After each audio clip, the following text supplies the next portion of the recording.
wedging away. Explain to us what you're doing right now. So right now I'm wedging up a piece of clay to get it ready to be thrown on the wheel. Wedging helps distribute the moisture in the clay evenly, and it also helps to work any air bubbles that are trapped in the clay out. So usually about 25, 50, 75 turns wedging. We'll create a piece of clay that's ready for the wheel.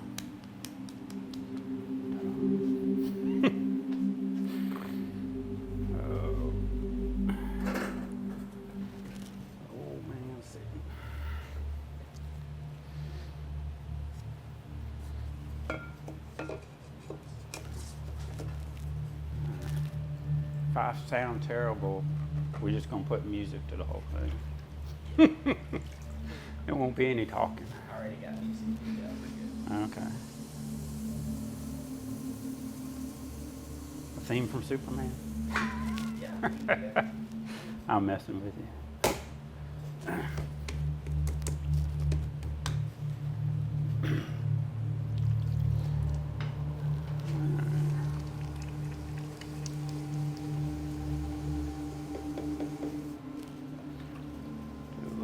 Centering.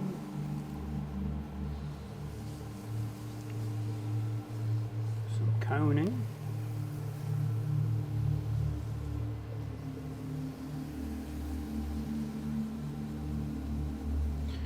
So this little piece is going to be a small little bowl. Been making a bunch of bowls for God's Storehouse for their fundraiser this February for 2021. They have an event called Empty Bowls where it's a soup lunch, and for your ticket you receive soup, and then after the soup you get to pick out a bowl to carry home with you. And so several people in the community are making bowls to help with the event.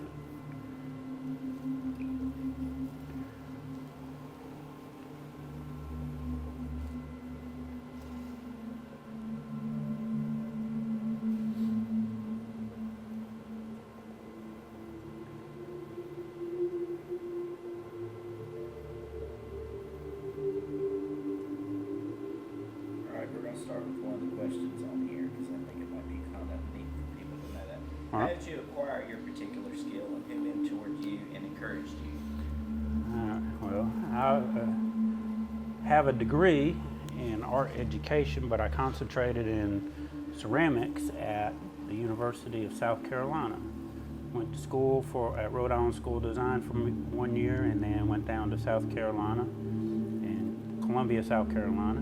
Attended school there and took a clay class. I really was interested in clay, but I took a clay class and enjoyed learning about it. And one of the professors there, Thomas DeMig, encouraged me to take the next class. And he said, "You really need to follow this train of thought that you're doing with this piece here." And what I was doing was actually, after the pieces got leather hard, I would start carving them. And so from there, I started taking more and more classes, and they kept encouraging me to keep following the things I was doing in clay. And so while my time out there, I learned a lot about firing and making clay, making glazes. Became a studio assistant for 1 semester, where I made clay for the classes and the glazes. So that was my main mentor, was Thomas DeMig, and actually 2 graduate students there. They were very encouraging also with me taking on clay. And then here in Danville, when I came to Danville, I met my wife. My wife's from here, from Danville. I'm originally from East Hartford, Connecticut. And when we moved here, met somebody that was on the board at the museum, and they told me that there was a clay studio here after seeing some of my pieces at our awards and trophy shop. And they were encouraged me to come over here and use the studio facility. And I met the education coordinator then, and she encouraged me to start teaching the clay classes here at the museum. And that was 25 years ago probably. And so I've been teaching classes here for a good while here at the museum. So we're actually behind the museum in their Swanson studio building.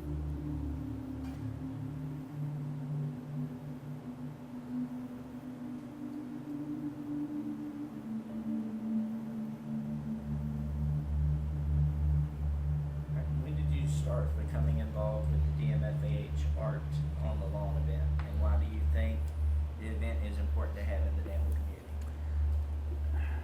The Art on the Lawn event is a fantastic, small little art festival. It's been around for 20 plus years, and I've participated in every single one of the Art on the Lawns. It's important because this gives the community a chance to see artists and their work. It's a great small event, so there's lots of time to walk around and see things and talk to people, and it's just a wonderful little event for family and people in the community to come out. The lawn on the museum's a beautiful place, and it's a great way to see art. We've had musicians performing, and we've had other guest people come by and do different things. One year we had Danville Little Theater out there and performing. We also had the Children's Theater another year. So it's a great little event. It's always been fun. So I'm looking forward to next year when hopefully we can have the event on the lawn again.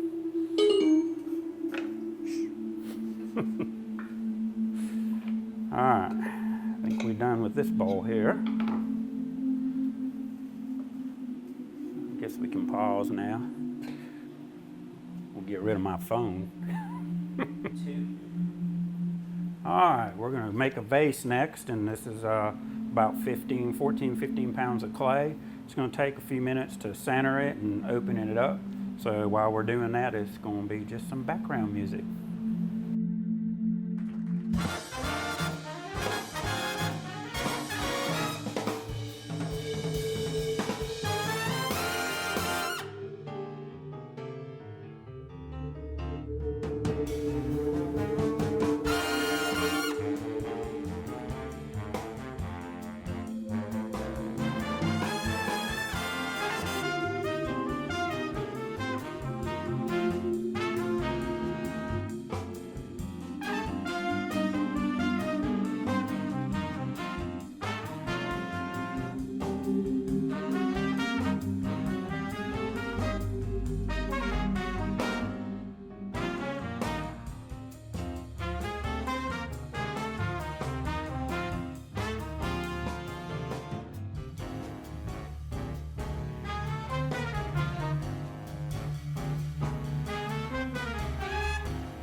All right, so we're going to finish this video up showing you something that I really enjoy doing, which is carving. And so here's a bowl that I've done that in the leather hard stage of the clay, I'll draw a design on, and then I'll take some of the clay away so it creates a raised surface and create a design on it. And that's something I really enjoy doing, and I'm going to demonstrate one of the carving piece on one of my pieces here.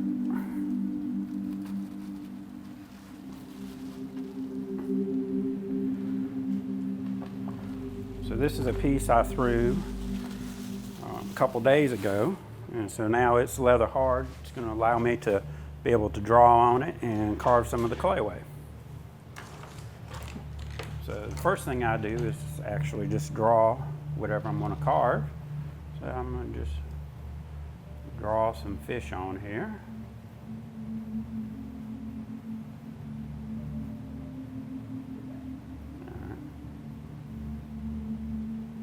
So my fish are kind of a stylized goldfish. I'm not real accurate with details on them, just so it's a fish.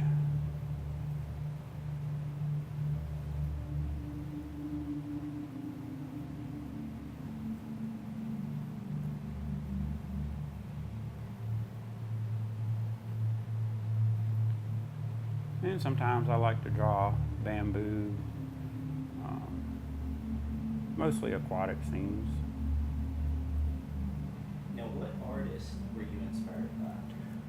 So when I was in school, I was looking at some Chinese, Asian art books, and I saw these designs that were done in bronze, but they had reliefs on them. And so that got me interested in attempting to kind of replicate that relief design on some clay pieces. And so I started out doing, my first piece was actually some leaves and a dragon. And if you want to move your camera up above up there, that little square piece is one I made in college up there, that vase. So that was actually my first attempt at drawing designs and carving onto a piece of pottery. But I've always been fascinated with koi fish, and we have a pond at home and had fish in it, and we had a bunch of koi fish at one time. And just enjoy the things in nature.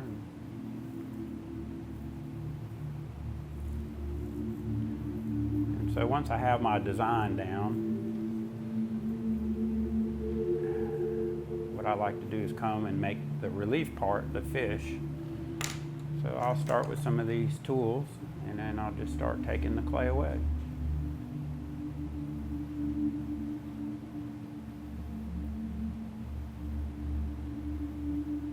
And so the raised portions on this will be the fish. Take some of the clay in between.